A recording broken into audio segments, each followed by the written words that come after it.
दुर्ग में बच्ची के साथ हुए अत्याचार मामले में आज एक बड़ा अपडेट आया है। इसमें कुछ फैक्ट हैं, कुछ तथ्य हैं वो और सामने आए हैं। सोमेश यादव जो आरोपी था वो कंटिन्यू हमें गुमराह करता रहा। बच्ची के सैंपल के लिए भेजी गई डीएनए रिपोर्ट और आरोपियों की डीएनए रिपोर्ट पुलिस के हाथ में आ चुकी है। पोस्टमार्टम करते हुए डॉक्टर की टीम ने बच्ची के शरीर से डीएनए के लिए सैंपल सुरक्षित रखे थे। उसमें डीएनए का जो सैंपल है वो सोमेश यादव का पाया गया। इस डीएनए रिपोर्ट में बच्ची के चाचा को प्रमुख संदिग्ध माना गया है। हमारा जो आरोपी जिसको मान के चल रहे थे वो प्रमाणित हो गया है। जो आरोपी का जो डीएनए सैंपल है वो बच्ची के बॉडी के पार्ट में जो डीएनए सैंपल किया गया उससे मैच हुआ। पूरी रिपोर्ट में क्या क्या है, पुलिस ने इस बारे में क्या कुछ बताया, ये सारी जानकारी हम आज आपको इस खबर में देंगे। स्पर्श मल्टी स्पेशलिटी हॉस्पिटल बेहतरीन कार्डियोलॉजी की सुविधा एक्सपर्ट डॉक्टर के साथ ही दे रहा है एम्बुलेंस के लिए टोल फ्री नंबर की सुविधा 08003091616। स्पर्श मल्टी स्पेशलिटी हॉस्पिटल, एक एहसास अपनेपन का।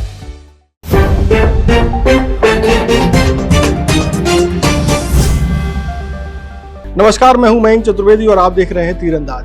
छत्तीसगढ़ के दुर्ग जिले में पिछले दिनों एक मासूम बच्ची के साथ नवरात्रि की नवमी के दिन जो अत्याचार हुआ था उसमें एक बड़ा अपडेट आया है। पुलिस ने आरोपियों की डीएनए रिपोर्ट जांच के लिए भेजी थी। इन आरोपियों में बच्ची का सगा चाचा भी था। इसके अलावा 2 और व्यक्ति थे, यानी कि 3 व्यक्तियों की रिपोर्ट डीएनए जांच के लिए भेजी गई थी। इन तीनों को ही प्रमुख संदिग्ध माना जा रहा था, लेकिन पुलिस की जो प्राथमिक जांच थी उसमें ये साफ हो गया था कि बच्ची का चाचा ही प्रमुख आरोपी है।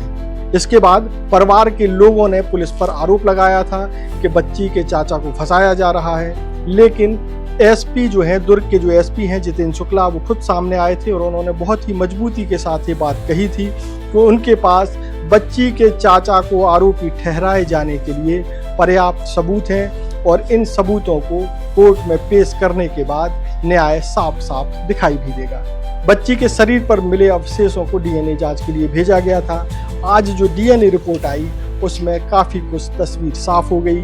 इस तस्वीर साफ होने के बाद पुलिस के जो एएसपी हैं, यानी दुर्ग के जो एएसपी हैं सुखनंदन राठौर, उन्होंने एक प्रेस कॉन्फ्रेंस की और पूरी डिटेल इस प्रेस कॉन्फ्रेंस में बताई। क्षेत्र के ओम नगर में जो घटना घटित हुई थी उसमें उस दिन प्रेस ब्रीफिंग आयोजित किया गया था। उसमें हमने कहा था कि समय समय पर इसमें प्रोग्रेस रिपोर्ट और जो भी चीजें निकल के तथ्य आएगी उस पर हम आपको अवगत कराते रहेंगे। उसी क्रम में यह प्रेस कॉन्फ्रेंस आयोजित किया गया है।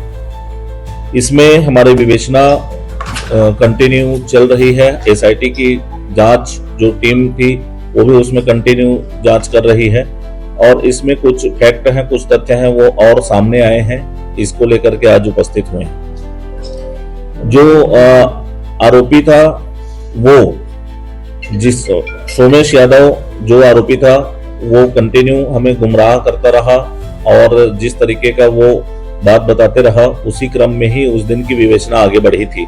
और संदेह के साथ साथ जब पुख्ता उस दिन हमें सबूत मिल चुके कि बच्ची का चप्पल का वहां पर मिलना, बच्ची का अंतिम समय पर उस घर से ही गायब होना और वो जो हमें बताता रहा कि मैं काम करने गया था, पेंटिंग करने गया था, लेकिन वो कहीं नहीं गया था, वो भी स्पष्ट हो गया। उसके घर वाले भी इस बात को प्रमाणित किए कि वो घर पर ही था, कुछ समय के लिए बाहर हुआ था।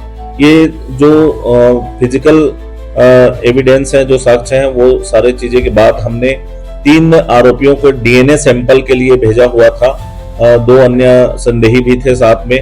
उन तीनों आरोपियों को डीएनए रिपोर्ट आ गई है।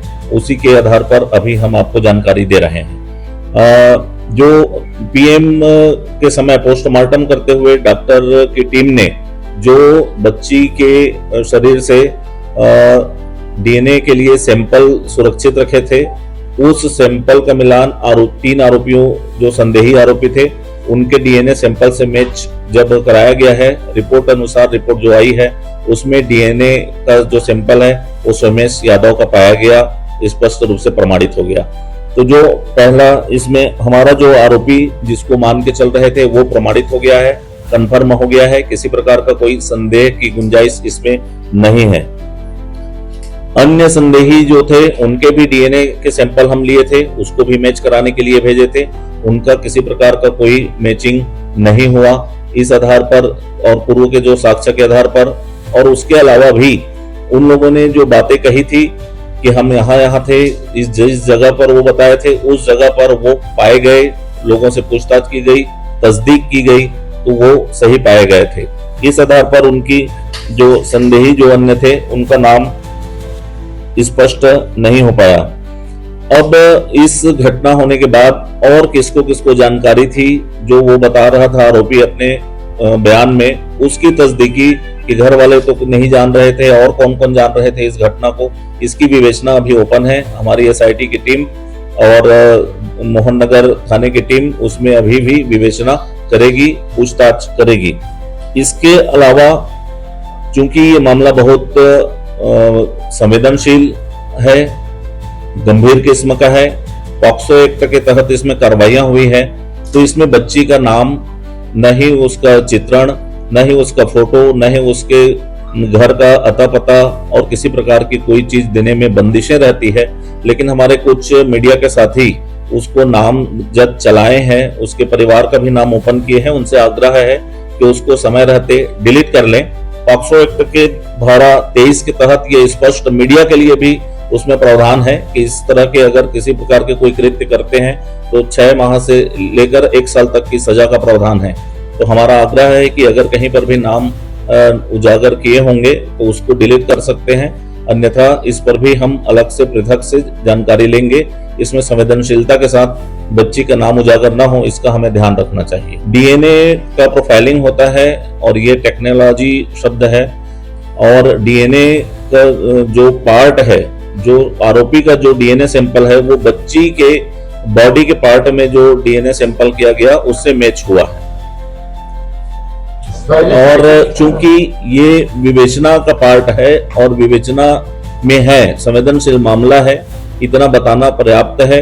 इस कारण से भी चूंकि ये माननीय न्यायालय में ये जाएगा रिपोर्ट, इसलिए इस पूरी रिपोर्ट को प्रति को हम ऐसा उजागर नहीं कर सकते। पीएम रिपोर्ट आ गई है, सेक्सुअल असॉल्ट होना पाया गया है और सेक्सुअल असॉल्ट के कारण शॉक से कार्डियक अरेस्ट पाया गया है, और इसमें बहुत जल्दी ही हम इसमें जांच करके चार्जशीट माननीय न्यायालय में पेश कर देंगे और स्पीडी ट्रायल का अनुरोध भी करेंगे। ये देखिए, कहने के लिए कोई भी कुछ कहे, वो स्वतंत्र हैं। हम बच्चे जो परिवारजन हैं उसके यहाँ रोज जाके बयान ले रहे हैं। हमारे सामने ऐसी किसी प्रकार की कोई बात उन्होंने नहीं की है।